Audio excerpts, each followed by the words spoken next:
Bismillah. Assalamualaikum al-mukarram. Waalaikumsalam warahmatullah. Ada berapa pendapat ibu yang berhalangan tak boleh memegang Quran, tak boleh membaca Yasin?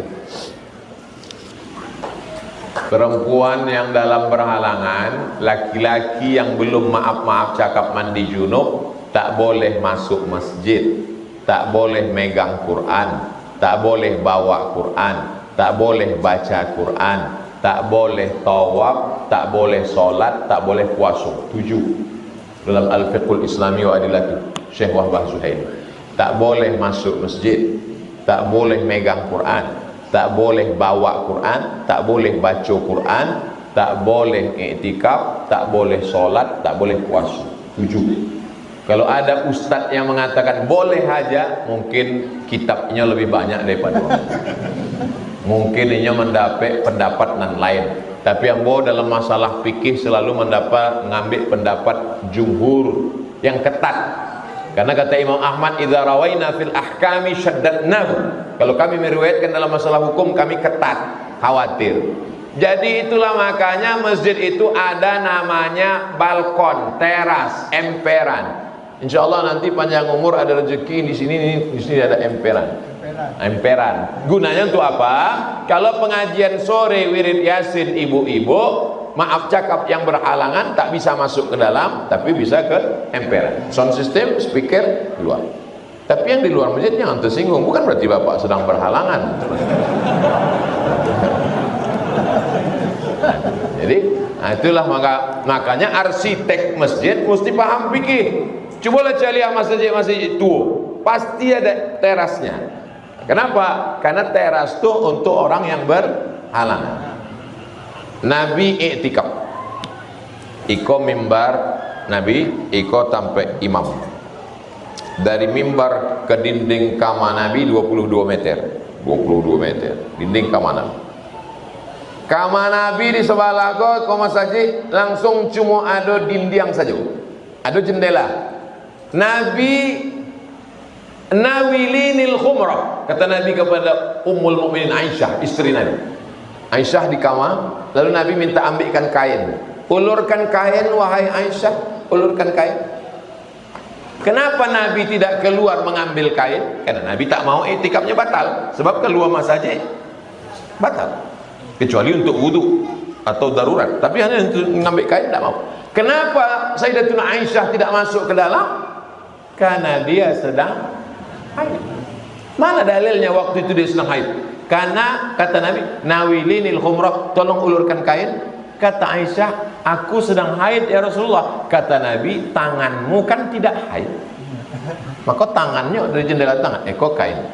Itu dalil yang dipakai oleh mazhab Syafi'i yang tak membolehkan perempuan berhalangan masuk masjid.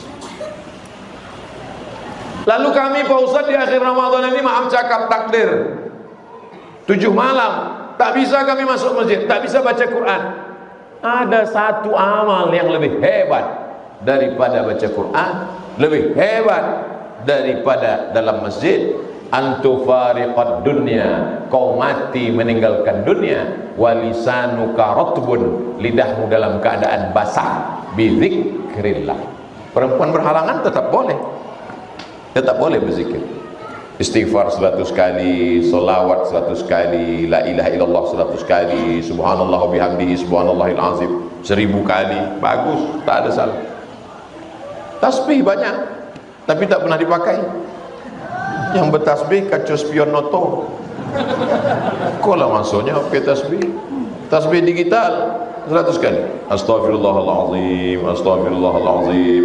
Jangan berkecil hati saudari muslimat yang tak dapat beribadah karena halangan, karena ada satu yang bisa dilakukan, yaitu berzikir. Membaca ayat pun boleh kalau ayatnya itu zikir. Apa maksud ayat zikir? Subhanalladzi sakhkhara lana hadza wa ma kunna lahu muqrinin wa inna ila rabbina lamunqalibun. Itu ayat. Tapi kalau perempuan berhalangan naik mobil, dibacanya itu boleh. Sebab apa? Sebab saat itu ayat itu berubah menjadi zikir. Zikir maksudnya doa. Menjadi doa. Demikian. Wallahu a'lam bishawab. Kalau menurut agama, pembagian harta warisan lebih banyak anak laki-laki. Lidzakari mithlu hazzil unsayain. Anak laki-laki dapat 2, anak padusi dapat cie. Menurut adat Minang, pembagian harta warisan anak perempuan lebih banyak. Saya orang Minang, punya anak laki-laki dan perempuan. Misalnya ambo orang Minang, ambo laki-laki merantau ke Pekanbaru, ambo kemudian bisnis, mati ambo. Harato ambo itu dibagikan ke anak-anak ambo menurut hukum Islam, menurut hukum faraid, menurut hukum Islam, hukum faraid. Lalu yang disabi padusi lebih banyak iko bukan harato yang dapat merantau itu, harato tinggi yang di kampung, kebun, sawah, itu diwariskan ke perempuan, ke perempuan, ke perempuan. Tujuannya supaya perempuan ini tidak menjadi susah. Iyo kalau lakinya kayu, kalau indah, iyo kalau nyoba laki, kalau indah. Maka tidak akan ada anak perempuan Minang yang susah makan. Kenapa? Karena ada jaminan kebun sawah padi. Itu. Jadi orang yang tidak paham lalu katanya, oh Minang lebih mengutamakan perempuan. Tengok dulu harato mano. Paham? Jadi kalau ada orang Minang merantau ke Jakarta, merantau ke Malaysia, dapatnya piti, harta yang dapatnya itu tetap dibagi menurut faraid hukum Islam.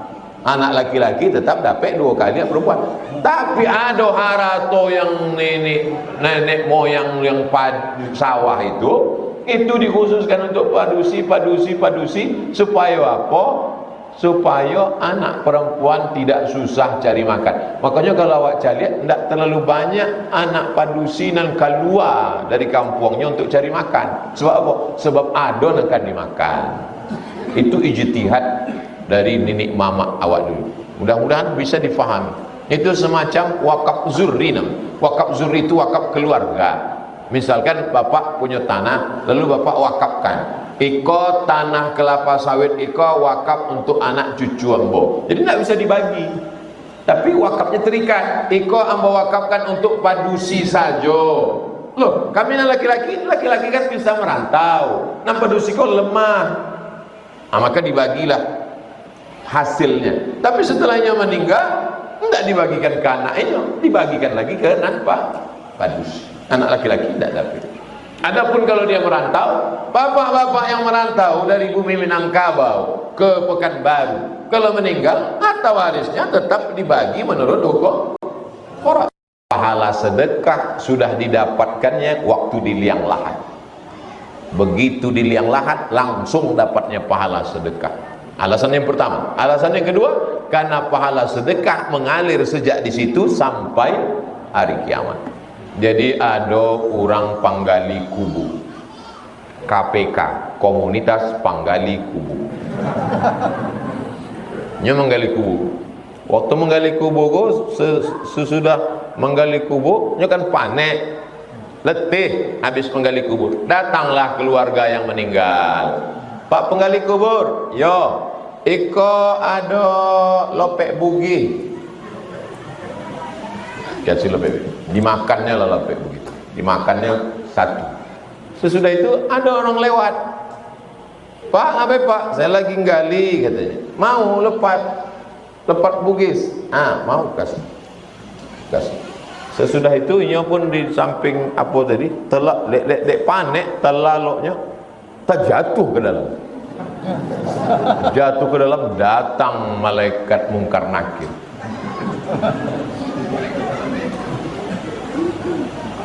Tidak dapatnya menjawab, dipukul dia malaikat mungkar nakir. Jatuh tongkek malaikat tu kesiko, datang lepek bugi tadi mengapa? Barangkali pukul, tidak kanannya dihadang dek lapek tadi. Habis itu pun tak jago. tajagonya barulah inya paham bahwa sedekah menyelamatkan awak dari sejahat. Beda sama haji. Kalau haji beko setelah hisab, al hajjul mabrur, haji mabrur laisa lahu jaza ilal jannah. Beda sama sedekah. Sedekah begitu awak mati langsung cash and carry. Cari tahu orang nan mati penggali kubur ditolong dek lapek tadi.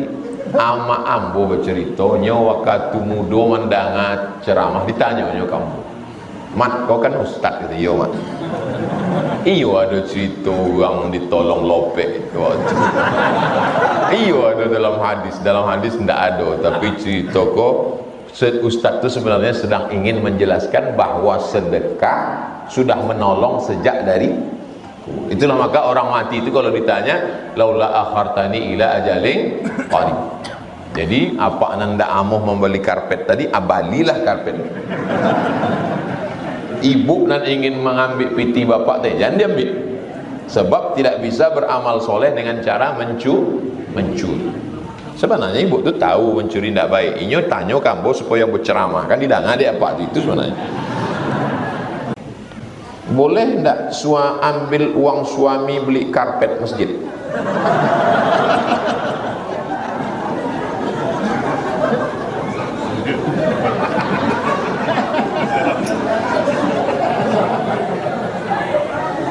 Datang seorang perempuan namanya Hindun menemui Nabi Muhammad sedang duduk di atas bukit Sofa, mengadukan suaminya, ya Rasulullah, inna Aba Sufyan rajulun syahih.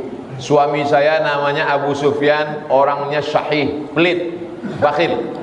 Bolehkah aku ambil uangnya ya Rasulullah? Kata Nabi, kalau untuk makanmu dan anakmu boleh. Jadi kalau makan orang di Pekanbaru iko misalnya sebulan 3 juta, lalu suami ibu mengasih 1 juta, boleh ambil 2 juta lagi. Karena wa'ashiruhunna bil ma'ruf, berinteraksi dengan keluarga itu bil ma'ruf. Ma'ruf artinya urf, tradisi. Beda belanja makan orang Pekanbaru dengan Papua. Papua lebih mahal. Jadi kalau standar di Papua 5 juta, lalu suaminya mengasih 2 juta, maka istri boleh mengambil 3 juta lagi sampai genap 5. Lebih dari situ ampun tak tanggung jawab. Adapun uang untuk membeli karpet masjid, maka ini akadnya adalah infak. Maka berinfak tak bisa pakai uang orang lain. Jadi kalau ibu mencuri duit bapak, maka kalau lebih dari nisab potong tangan, hukumnya potong tangan. Nauzubillah. Nah, jadi suami ibu tadi sebut paham saya, ibu ini sebetulnya mau ustaz ceramahi aja lah kiden kok. Bapak, kalau bapak belikan karpet untuk Masjid Ar-Rahman, sampai lapuk karpet itu mengalir kebaikannya untuk bapak.